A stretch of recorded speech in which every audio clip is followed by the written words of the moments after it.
नमस्कार, मी Vrushali. Welcome back to our new blog.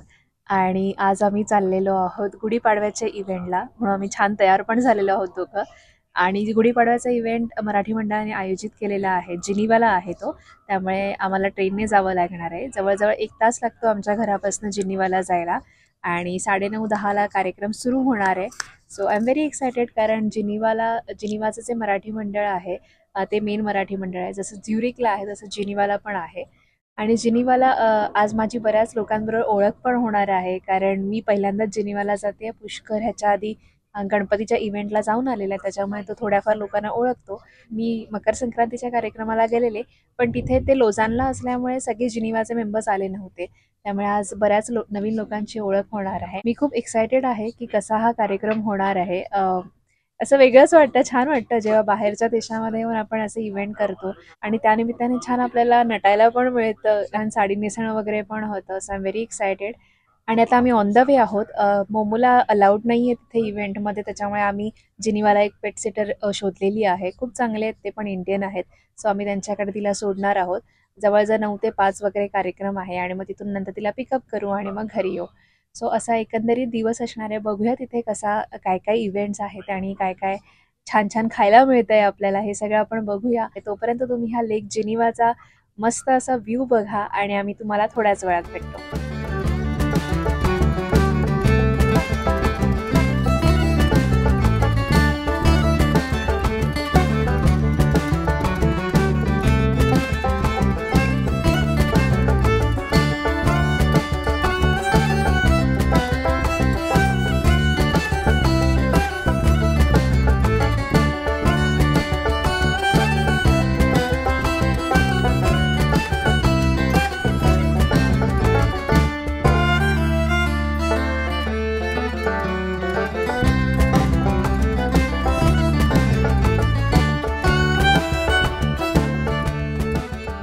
आम्ही आता जिनिवा एअरपोर्ट स्टेशनला पोहोचलो आणि आम्ही काय फ्लाईट नाही घेतो, बट इथून जिथे पेट सिटर राहतात ते एअरपोर्टहून जवळ आहे. तर त्यामुळे आता आम्ही वरती जाणार एअरपोर्टला. हे अंडरग्राऊंड आहे इकडचं स्टेशन.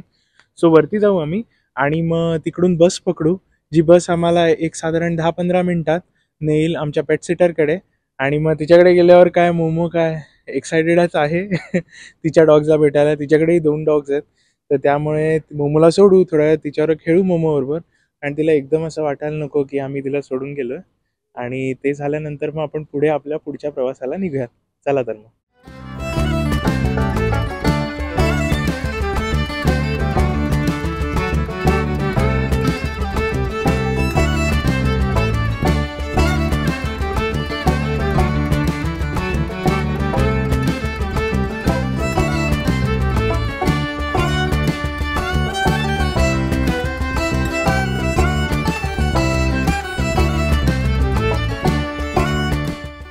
आम्ही आता पेट सिटरच्या घराकडे पोहोचलेलो आहोत. आता तिथे छोटंसं पार्क आहे, तिथे मोमोला आधी खेळवू, म्हणजे ती दमेल आणि मग शांतपणे त्यांच्याबरोबर घरी जाईल. आणि इतकी थंडी आहे, म्हणजे मला तरी वाजते माहीत नाही का, मे बी काल पाऊस पडला म्हणून आज थंड वाटतंय. त्यामुळे साडी नेसली आहे तरी जॅकेट हे घालावंच लागतं, काही नाही करू शकत. बघूया आता, हळूहळू जॅकेटचा सीझन कमी होत चाललाय. सो आता आम्ही तिला सोडतो आणि मग आम्हाला जिथे इव्हेंट आहे ऑनेक्स ह्या एरियामध्ये, तिथे आम्हाला जायचं आहे बसने परत. सो तिथे परत अगेन 15-20 मिनिटं लागणार आहेत बसने. सो आता आपण तिला खेळूया थोडा वेळ, आणि मग मी तुम्हाला थोड्याच वेळ डायरेक्ट इव्हेंटच्या इथे भेटते. आणि आता आम्ही मोमोला पेट सिटरच्या घराखाली सोडलेलं आहे. तिच्या घराजवळ हा छोटासा पार्क होता, जिथे तुम्ही डॉग्सना ऑफलिश करू शकता. सो आम्ही मोमोला आधी थोडंसं तिकडे खेळवायचं ठरवलं, जेणेकरून ती तिकडे छानपैकी खेळेल 15-20 मिनटं, आणि त्यानंतर ती दमली की त्यांच्या घरी जाऊन ती शांतपणे झोपेल. या हिशोबाने आम्ही तिला थोडंसं इथे खेळवत होतो. आणि त्यानंतर आम्ही पेट सिटरकडे तिला सोडलं. आणि आता आम्ही आमची ट्रॅम घेणार आहोत आणि पुढच्या प्रवासाला निघणार आहोत.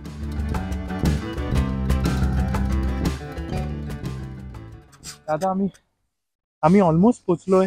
जस्ट त्या थिएटरच्या बाहेर आहोत आणि थंडी आहे, खूप थंडी आहे. आणि आपल्याहून जास्ती आहे ना इकडे. हो, म्हणजे आम्ही माउंटनवर राहतो तरी पण थंडी. इथे लेक आहे ना, कारण पूर्ण लेक. काल पाऊस पण पडलेला, त्याच्यामुळे खूप थंडी आहे.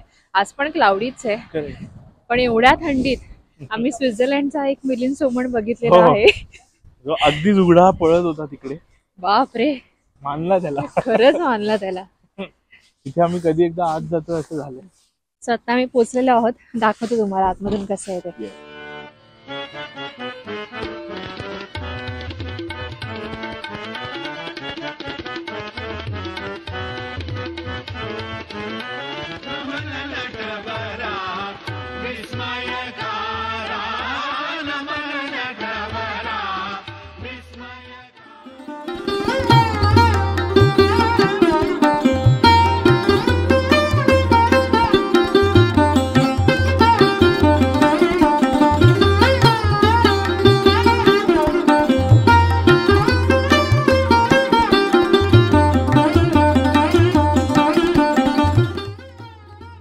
आम्ही आज शिरल्या शिरल्या आपल्या घरी आलोय की काय असं वाटत होतं.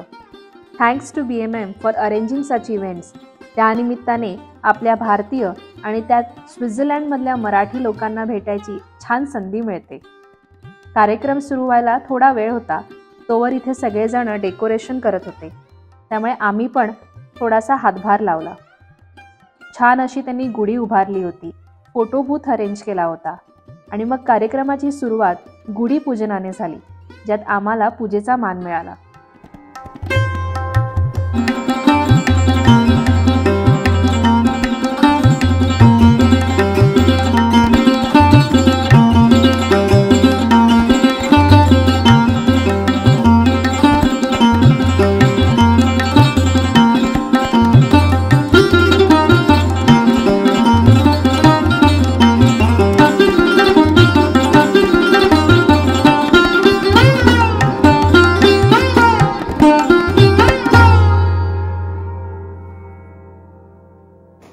सर्व श्रोत्यांना काही विनंती आहे, मध्ये मध्ये कमेंट करू नये. आपला काही फीडबॅक असल्यास तो मंडळाला लिखित स्वरूपात कळवा. लहान मुलांच्या डान्स परफॉर्मन्सने आणि सुरेल अशा गाण्यांनी कार्यक्रम अधिक रंगत गेला.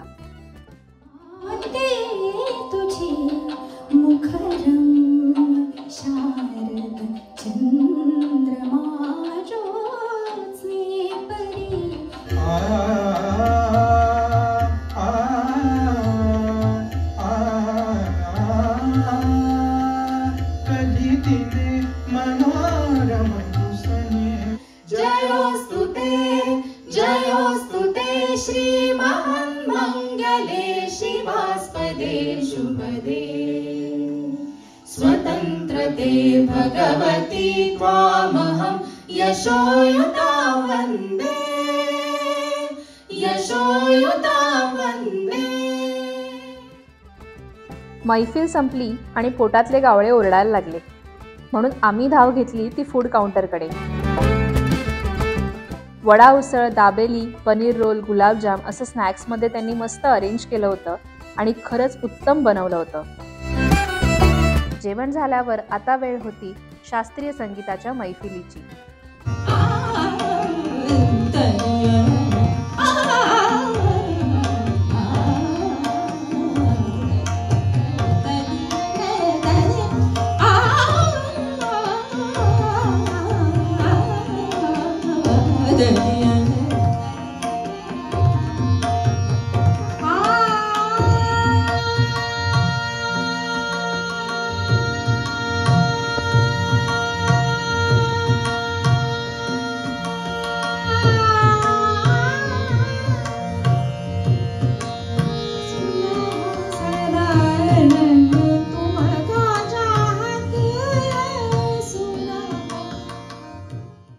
सो आम्ही आता फायनली निघालेलो आहोत, ट्रेनमध्ये आहोत, घरी जायला निघालोय. मोमोला पण पिकअप केलाय आणि कार्यक्रम खूप सुंदर होता. खूप साऱ्या नवीन लोकांची ओळख झाली, काही जुने लोक होते जे आम्हाला ह्याच्या आधी भेटलेले, त्यांच्याबरोबर आणखीन छान गप्पा झाल्या. खूप मस्त कार्यक्रम त्यांनी आयोजित केलेला आणि आम्हाला दोघांना पूजेचा मान मिळाला, त्यामुळे आम्हाला खूपच छान वाटलं. सो तिकडे मराठी मंडळातले काही मेंबर्स होते जे आमचे व्लॉग्स बघतात, त्यांनी आम्हाला छान आमचं कौतुक पण केलं, ते सगळं सांगून. त्यामुळे एकदम असं वेगळं वाटलं पण छान वाटलं. तर तिकडचे जे मेंबर्स होते त्यांनी छान गाणी गायली, खूप मस्त मजा आली. जेवणामध्ये पण खूप खूप छान सुरेख असं त्यांनी सगळं स्नॅक्स अरेंज केलेलं, त्यामुळे एकदम घरगुती चव होती, त्याच्यामुळे खूप छान वाटलं. आणि त्यानंतर मस्त असा 2 तासाचा शास्त्रीय संगीताचा कार्यक्रम होता आणि इतकं सुंदर त्यांनी गायलं, म्हणजे असं फक्त तो चालत राहावा असं, म्हणजे एकंदरीत खूप छान मैफिल जमलेली. खूप चांगला एक्सपिरियन्स होता. आजचा दिवस पण आमचा मस्त गेला आणि आता आम्ही मोमोला पण पिकअप केलेलं आहे, तिला खायला वगैरे दिलेलं आहे आणि आता आम्ही आमच्या घरी जातोय. सो तुम्हाला हा जर गुढीपाडव्याचा व्लॉग आवडला असेल तर नक्की आपल्या चॅनलला लाईक करा, शेअर करा आणि सबस्क्राईब करा. भेटूया नेक्स्ट व्लॉगमध्ये. तोपर्यंत बाय बाय.